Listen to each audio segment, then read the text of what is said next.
ICT corner YouTube চ্যানেলের পক্ষ থেকে আপনাদেরকে আরো একটি তথ্যমূলক ভিডিওতে স্বাগতম জানাচ্ছি। আমরা এই ভিডিওতে বোর্ডের ওয়েবসাইট থেকে কিভাবে জুনিয়র স্কলারশিপ এক্সাম 2025 অর্থাৎ জুনিয়র বৃত্তি পরীক্ষা 2025-এর যে অ্যাডমিট কার্ড সেটা আমরা কিভাবে অনলাইন থেকে প্রিন্ট আউট করব সেটি দেখাচ্ছি। এই প্রক্রিয়াটি আমি আমাদের মাধ্যমিক ও উচ্চ মাধ্যমিক শিক্ষা বোর্ড রাজশাহী বোর্ডের ওয়েবসাইটে থেকে অনলাইন থেকে কিভাবে এটা ডাউনলোড করতে হয় সেই প্রক্রিয়াটি দেখাচ্ছি। এক একটা বোর্ডে ডাউনলোডের প্রক্রিয়া এক এক রকম হতে পারে।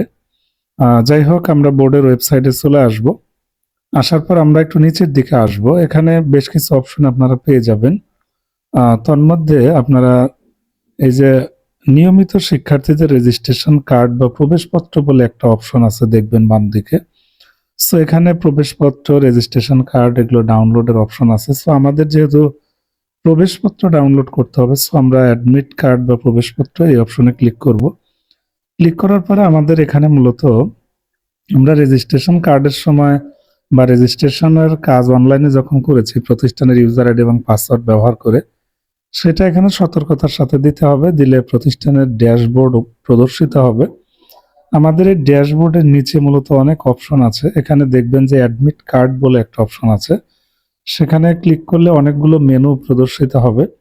সো আমরা অ্যাডমিট কার্ড আগে কনফিগারেশন করে নেব, তারপর সেটা অ্যাডমিট কার্ড অপশনে যাবে। সো আমি অ্যাডমিট কার্ড কনফিগ অপশনে ক্লিক করে এখানে এক্সাম নেম জিএইচএস সিলেক্ট করব এবং এক্সাম ইয়ার 2025 সিলেক্ট করে সাবমিট করে দেব।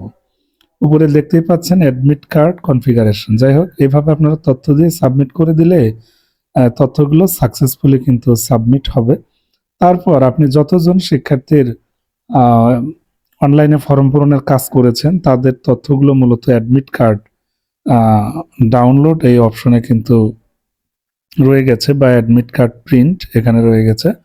সো এখানে ক্লিক করার সাথে সাথে দেখতে পাচ্ছেন এখানে উপরে অ্যাডমিট কার্ড প্রিন্ট বলে অপশন রয়েছে এবং নিচে যে সমস্ত শিক্ষার্থীরা জিএইচএস বৃত্তি পরীক্ষা দেওয়ার জন্য ফর্ম পূরণ করেছে তাদের অ্যাডমিট কার্ডের তালিকা এখানে চলে এসেছে। সো সেখানে ক্লিক করলে আপনাদের সামনে এইরকম অ্যাডমিট কার্ড প্রদর্শিত হবে সফট কপি। আপনি যতজন শিক্ষার্থীর ফর্ম পূরণের কাজ করেছেন সকলের তথ্য কিন্তু এখানে রয়ে গেছে। অর্থাৎ যে কয়েকজন ফর্ম ফিল আপ করেছে সে কয়েকজনের অ্যাডমিট কার্ড এখানে রয়ে গেছে। সো এবারই প্রথম কিন্তু বোর্ডের ওয়েবসাইট থেকে অ্যাডমিট কার্ড ডাউনলোড করা যাচ্ছে। এর আগে এগুলো বোর্ডের থেকে সংগ্রহ করতে হতো। যাই হোক, আমরা প্রথমে যে কাজটি করবো, একদম নিচে আসব। নিচে আসলে প্রিন্ট বলে অপশন আমরা পেয়ে যাব। সো আমরা যদি প্রিন্ট অপশনে ক্লিক করি তাহলে পুরো এই যে পিডিএফ ফাইল, অ্যাডমিট কার্ডের যে টোটাল পিডিএফ ফাইল সেটা কিন্তু আপনি প্রিন্টের অপশন পাবেন বা পিডিএফ হিসেবে সেভ করার অপশন পাবেন। আমি আপাতত এটি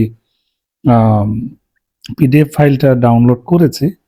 সো খুব শীঘ্রই শিক্ষার্থীদের হাতে এটি প্রিন্ট করে দিয়ে দেব। সো আপনারা অবশ্যই এটি কালার প্রিন্ট দেবেন, যেহেতু অ্যাডমিট কার্ডের ব্যাপার। অবশ্যই রঙিন কাগজে বা শক্ত কাগজে এটা প্রিন্ট দেবেন, যেভাবে আপনারা রেজিস্ট্রেশন কার্ডগুলো অফ হোয়াইট এ ধরনের কাগজে দিয়েছেন। সো চেষ্টা করবেন শক্ত কাগজে, যদি 100 জিএসএম হয় সেটা সবচেয়ে ভালো হয়। ঠিক, আমি এটি ডেস্কটপে একটা ফোল্ডার করে নিব, জিএইচএস এক্সাম 2025 এই নামে।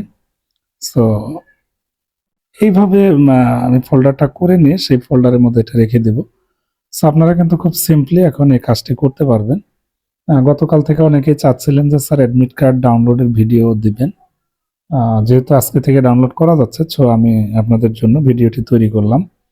সো আমি এটা সেভ করে দিচ্ছি এবং সুবিধাজনক সময় এটি প্রিন্ট করে শিক্ষার্থীদের হাতে দিয়ে দেব। এখানে একটা বিষয় বলে রাখি, অ্যাডমিট কার্ডে যদি কোনো ভুল থাকে তাহলে আপনারা অতি দ্রুত ওই অ্যাডমিট কার্ড এবং প্রয়োজনীয় কাগজ নিয়ে বোর্ডে যোগাযোগ করবেন, তারা অ্যাডমিট কার্ড কারেকশন করে দিবে। যেহেতু পরীক্ষার এখনো বেশ কয়েকদিন সময় আছে, সো ভুল ভ্রান্তি থাকলে আগে থেকে সেটা সংশোধন করে নেবেন। কাজ শেষ হয়ে গেলে লগ আউট অপশনে ক্লিক করে আমরা এখান থেকে বের হয়ে যাব। তো ভিডিওটি কেমন লেগেছে অবশ্যই জানাবেন। যদি ভালো লেগে থাকে বা উপকৃত হন অবশ্যই আমার ইউটিউব চ্যানেলের সাথে যুক্ত হবেন।